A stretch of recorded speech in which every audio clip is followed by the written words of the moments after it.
What is up, everybody? Welcome to The Feast, episode 67, the show where you submit replays and we cast them. I'm Delthius. How's it going, guys? Man, it feels like it's been too long. I'm glad to be back. Uh-oh, you guys. I meant to check that real quick. So, I had to change a bunch of settings on my stream because I was dual streaming to Steam and Twitch, and I went back to just Twitch for this stream.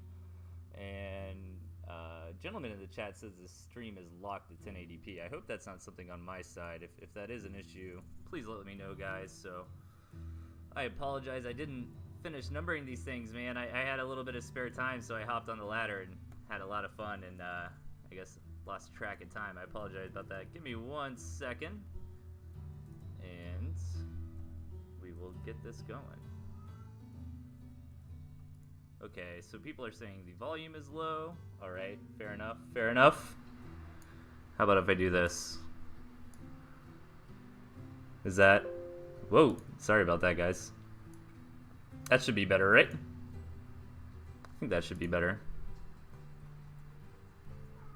Yay, okay. So yeah, let me know about the stream quality thing. I know normally you do have the option to change which output quality you normally stream with. Give me 1 second, just numbering some things real quick. I apologize, I thought I had this done beforehand. Alright, we're almost done, guys.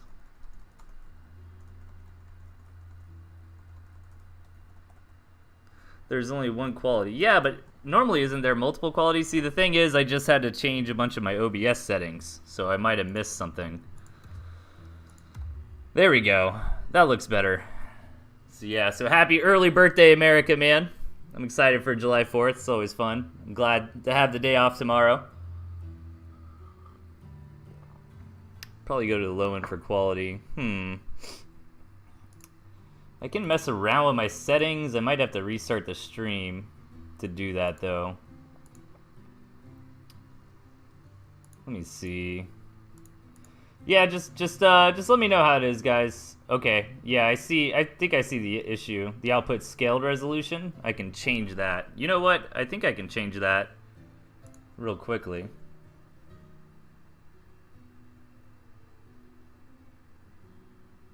Yeah, I think if I change my output scaled resolution, it should give you more quality options. I think that's it.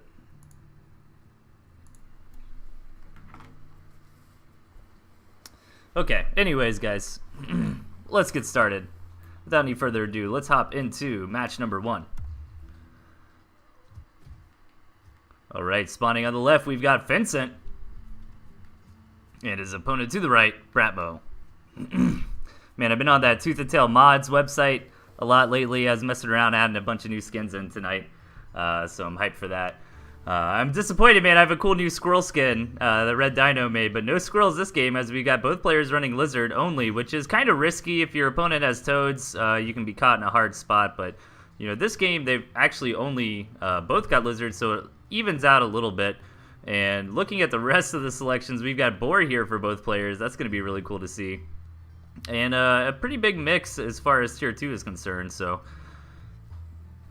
really this game can pan out anyways, a lot of different ways. This is pretty tame, I want to say, for Vincent versus Bratmo game. Normally we see these guys doing absolutely crazy nonsense, but overall these deck compositions look pretty normal to me, besides the fact that there's no squirrels. So let's see it. Vincent's already starting off with some action here, trying to get a proxy gristmill up on his opponent, but Bratmo sees this pretty early on, builds some lizards, doesn't have turrets, which is a nice like kind of auto answer to something like that, but the proxy warren and recognizing that it's there, you know, he's going to have units out in time before that turret finishes for Vincent, or at least that's what Vincent assumes, so he just backs out for now. Sells that off. Really no harm, no foul, but I'm worried for Vincent, man. He forgot this top farm, and that can always be kind of brutal. Because it's kind of hard to see. I always recommend like double check your mini map, you know, because right here you might not notice that farm is missing, right? But it's pretty clear on the mini map that it's not there. So both players with a lot of tier 1 so far. Nobody's really shot up to any higher tech just yet, and I mean, with lizards, you might see these guys just try to get a ton of tier 2, and I like where Vincent is a bit better. I don't think the pigeons are going to matter too much in the lizard versus lizard engagements, at least in small numbers. Could you lower the quality, please? Okay, so I think how I do that, if somebody could verify, I think I can go to my output scaled resolution, I believe, and lower that. But to do that, I have to stop the stream. So we can try that. I can change that setting real quick and see if that fixes it. Maybe we'll do that after this game. All right. Yeah, I apologize, guys. I just swapped back my OBS settings a whole bunch. I figured I'd miss something. And there indeed it is.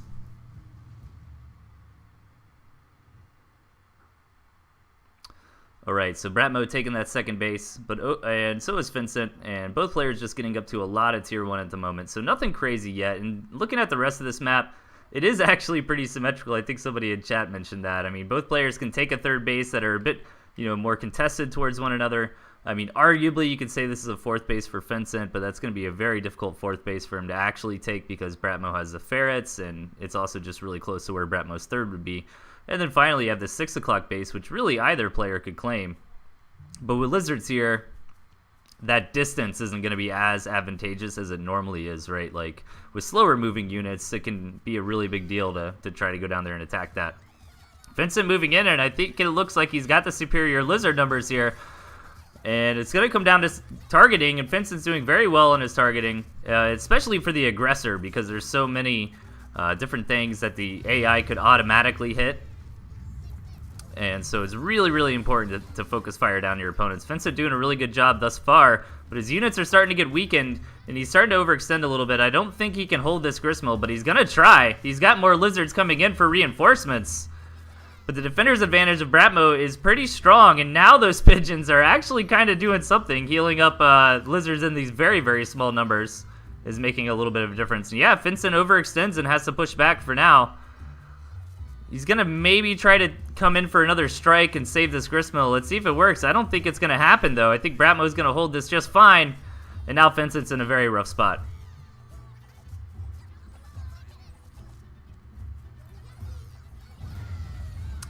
But on the back of this, Vincent still has his second base going, right? So it is very important.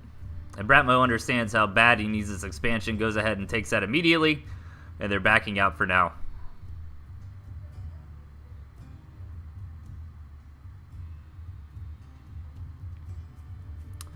All right, Vincent thinking about it, man. Okay, are you going to eco or are you going to get more lizards? Let's see. Vincent's got a really good lead right now. Like, he kind of overextended in that last fight, which let Bratmo get some advantageous trades, but Vincent's been ahead on economies for a decent amount of time, and I like this move, throwing down the boar.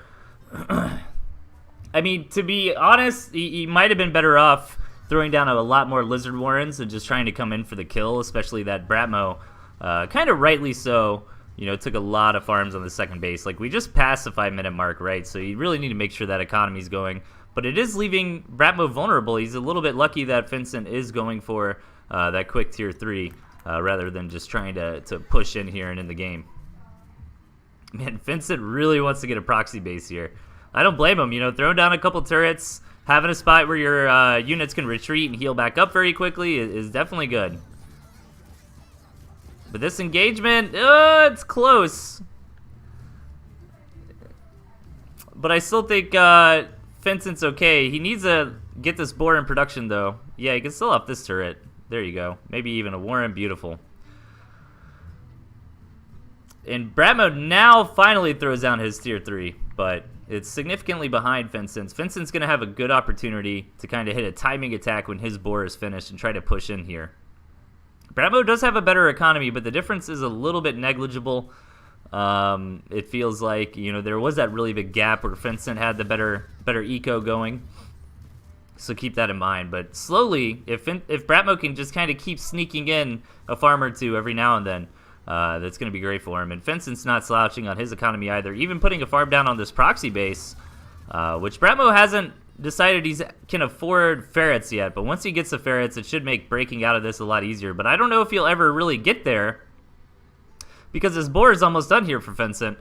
And he's going to get this bad boy up to the front lines and probably hard engage as soon as he can. The board is fantastic against tier 1. and these lizards tend to clump up a lot. So I suspect this boar could very well just end the game right here for a victory for Vincent. All right, he's moving in. He's even. I messed up on my skins a little bit. Darn it! This is supposed to be the unicorn boar, man. At least the textures works. We got some cool rainbow flamethrower going on. Yeah, I'll have to re-examine that later. Yeah, that's going to be it, man. The board pushes through, and Vincent's going to take the match off of some very aggressive lizard play and a very well-timed tier 3. Okay. So I think... Listen, guys. This is what we're going to do. We're going to adjust the setting in OBS and see if that helps you guys out. So don't go anywhere. I'm just stopping the stream for a minute max, and I'll be right back.